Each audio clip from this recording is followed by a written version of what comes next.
Hello दोस्तों, ये daily current affair की सीरीज शुरू कर रहा हूँ तो बिना टाइम वेस्ट किए शुरू करते हैं। ये है पहला क्वेश्चन। हाल ही में QS world university sustainability ranking 2026 में शीर्ष स्थान पर कौन सा विश्वविद्यालय रहा है? पहले स्थान पर कौन है? लुंड विश्वविद्यालय, स्वीडन। आइए इसके बारे में पढ़ लेते हैं। QS world university sustainability ranking 2026 में, जिसे वैश्विक शिक्षा विश्लेषण संस्थान क्यूएस एनुअली जारी करता है, स्वीडन के लुंड विश्वविद्यालय को दुनिया का सबसे टिकाऊ विश्वविद्यालय घोषित किया गया है। और ये पूरा पढ़ सकते हैं। और इसमें इंडिया का देख लो। इंडिया का आईआईटी दिल्ली पहले 171वें स्थान पे था, अब है 205। आईआईटी बॉम्बे 235 से 236। आईआईटी खड़गपुर 202 पे था, 236 पे हो गया। संस्थानों में गिरावट आई है। आइए देख लेते हैं अगला क्वेश्चन। हाल ही में हॉर्नबिल महोत्सव 2025 के लिए किस देश को साझेदार नामित घोषित किया गया है? साझेदार घोषित किया गया है, सही आंसर है यूनाइटेड किंगडम। इसके बारे में पढ़ लेते हैं। पूर्वोत्तर भारत में अंतर्राष्ट्रीय सांस्कृतिक संबंधों को मजबूत और पर्यटन को बढ़ावा देने की दिशा में एक अहम कदम उठाते हुए यूनाइटेड किंगडम यूके को हॉर्नबिल फेस्टिवल के लिए कंट्री पार्टनर घोषित किया गया है। ये उत्सव 1 से 10 दिसंबर तक किसामा, कोहिमा, नागालैंड में आयोजित होगा। ये घोषणा भारत के सबसे जीवंत महत्वपूर्ण आदिवासी त्योहारों में से वैश्विक सहयोग में बड़ा संकेत है। आइए अगला क्वेश्चन। हाल ही में अंतर्राष्ट्रीय पुरुष दिवस 2025 कब मनाया गया? पुरुष दिवस पुरुष दिवस कब मनाया गया? 19 नवंबर को। इसके बारे में पढ़ लेते हैं। हाल ही में 19 नवंबर को अंतर्राष्ट्रीय पुरुष दिवस दुनिया भर में उन पुरुषों को सम्मान के लिए मनाया जाता है जो परिवार, समाज और रिश्तों में अहम भूमिका निभाते हैं। अगला क्वेश्चन। हाल ही में इंदिरा गांधी की 108वीं जयंती, कितनी 108वीं जयंती कब मनाई गई? इसका भी आंसर है 19 नवंबर। आइए इसके बारे में पढ़ लेते हैं। इंदिरा गांधी की 108वीं जयंती, जिसे 19 नवंबर 2025 को मनाया गया है, भारत की प्रथम और एकमात्र महिला प्रधानमंत्री के जीवन और योगदान को याद करने का अवसर है। अपने साहसिक निर्णयों और सशक्त नेतृत्व के प्रसिद्ध इंदिरा गांधी ने आधुनिक भारत के निर्माण में महत्वपूर्ण भूमिका निभाई है। 19 नवंबर 1917 को जन्मी इंदिरा गांधी, मतलब इनका जन्मदिन है।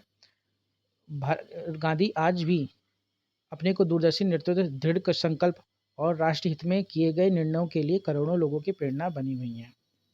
अगला क्वेश्चन, पांचवा क्वेश्चन आ गया है। हाल ही में निम्नलिखित में से किस राज्य में अंतर्राष्ट्रीय गीता महोत्सव 2025 शुरू हुआ? इसका सही उत्तर है हरियाणा। आइए इसके बारे में पढ़ लेते हैं। हरियाणा के राज्यपाल असीम कुमार घोष, ये भी याद करो, हरियाणा के राज्यपाल कौन है? असीम कुमार घोष ने कुरुक्षेत्र में सरस एवं शिल्प मेले का उद्घाटन किया। कौन सा मेले का उद्घाटन किया? सरस एवं शिल्प, ये भी याद कर लेना। सरस एवं शिल्प का मेले का उद्घाटन कहाँ हुआ? यह आया कुरुक्षेत्र में। ऐसे बन सकता है क्वेश्चन। इसके साथ ही 21 दिवसीय 10वें अंतर्राष्ट्रीय गीता महोत्सव 2025 का शुभारंभ हुआ। उन्होंने भागवत गीता के एक प्रति पर पुष्प अर्पित कर श्रद्धांजलि अर्पित की। ब्रह्म सरोवर के तट पर लगे सरस एवं शिल्प मेले का दौरा किया। आप ये पढ़ सकते हैं, क्योंकि हम अगले क्वेश्चन पे चलते हैं। अगला क्वेश्चन। हाल ही में पर्यावरण, वन और जलवायु परिवर्तन मंत्रालय ने देश में पहली बार किस राज्य के 3वां जन्म नियंत्रण कार्यक्रम को मंजूरी दी है? इसका सही उत्तर है महाराष्ट्र। आइए इसके बारे में पढ़ते हैं। पर्यावरण, वन, जलवायु परिवर्तन मंत्रालय MOEFCC ने 17 नवंबर 2025 को महाराष्ट्र सरकार द्वारा 3वां जन्म नियंत्रण कार्यक्रम के लिए प्रस्ताव को मंजूरी दे दी है। आइए अगला क्वेश्चन। निम्नलिखित में से किस स्थान में तीसरा चाणक्य रक्षा संवाद 2025 आयोजित किया गया? इसका सही आंसर है नई दिल्ली। आइए इसके बारे में पढ़ते हैं। तीसरा चाणक्य रक्षा संवाद 2025 भारत द्वारा नई दिल्ली में आयोजित किया गया। ये 2 दिवसीय कार्यक्रम 27 नवंबर से शुरू होगा और रक्षा मंत्रालय द्वारा आयोजित किया जाएगा। ये भी पूछ सकता है कि किस मंत्रालय द्वारा आयोजित किया जाएगा? रक्षा मंत्रालय द्वारा आयोजित किया जाएगा। इस कार्यक्रम के दौरान रक्षा सुधारों, तकनीकी बदलावों, नागरिक सैन्य तालमेल और विकसित भारत 2047 के लिए भविष्य की सुरक्षा प्राथमिकताओं पर चर्चा की जाएगी। आइए अगला क्वेश्चन, अब है 8वां क्वेश्चन। हाल ही में गुरप्रीत सिंह आईएसएसएफ विश्व चैंपियनशिप में पुरुषों की 25 मीटर पिस्टल स्पर्धा में कौन सा पदक जीता?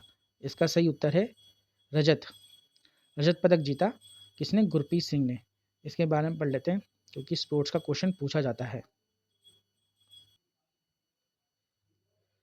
ओलंपियन गुरमीत सिंह ने काहिरा कहाँ है? मिस्र की राजधानी है, ये भी पूछ सकते हैं, मतलब कुछ भी आ सकता है। खैर, आईएसएफएफ विश्व चैंपियनशिप राइफल पिस्टल 2025 में पुरुषों की 25 मीटर सेंट्रल पिस्टल फायर स्पर्धा में रजत पदक जीता। किसने? गुरप्रीत सिंह ने।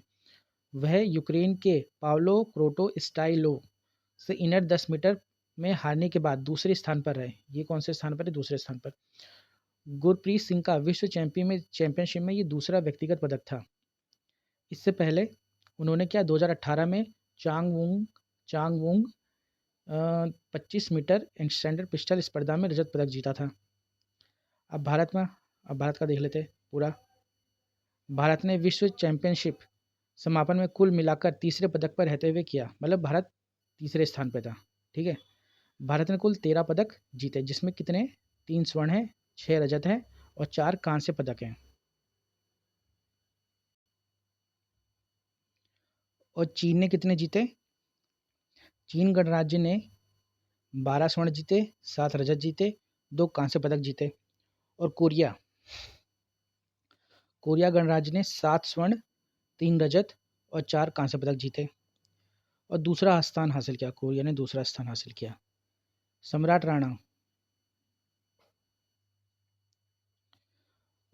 राणा पुरुषों की 10 मीटर एयर पिस्टल और रविंदर सिंह पुरुषों की 50 मीटर स्टैंडर्ड पिस्टल और 10 मीटर पुरुष एयर पिस्टल टीम ने, ये इनकी टीम थी, भारत के लिए स्वर्ण पदक जीता। अब आ जाओ अगले क्वेश्चन पे।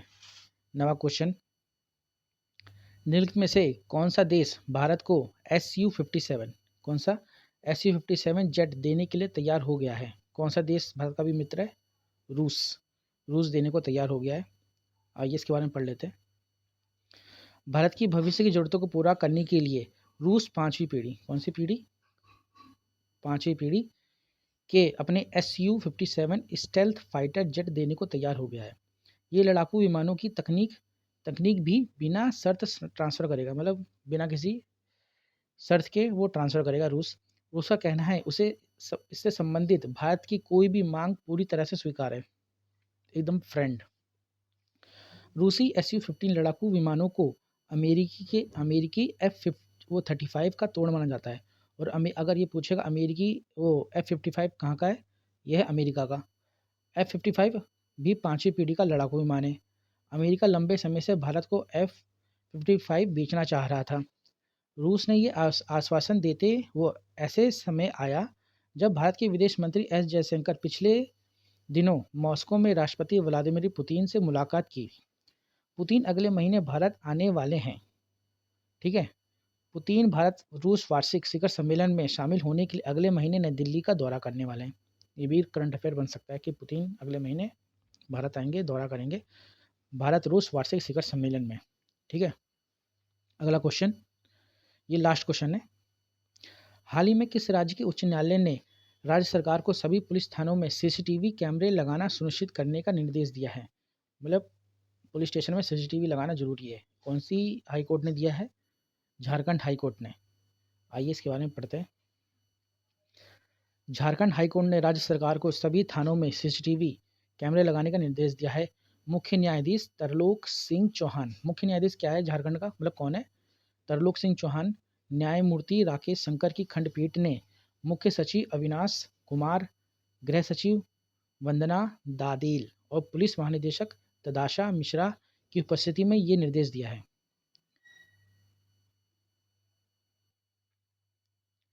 ये थे डेली करंट अफेयर्स। ऐसे ही रोज़ वीडियो अपलोड होंगे। वीडियो पसंद आओ तो चैनल को सब्सक्राइब कीजिए। वीडियो देखने के लिए धन्यवाद। जय हिंद।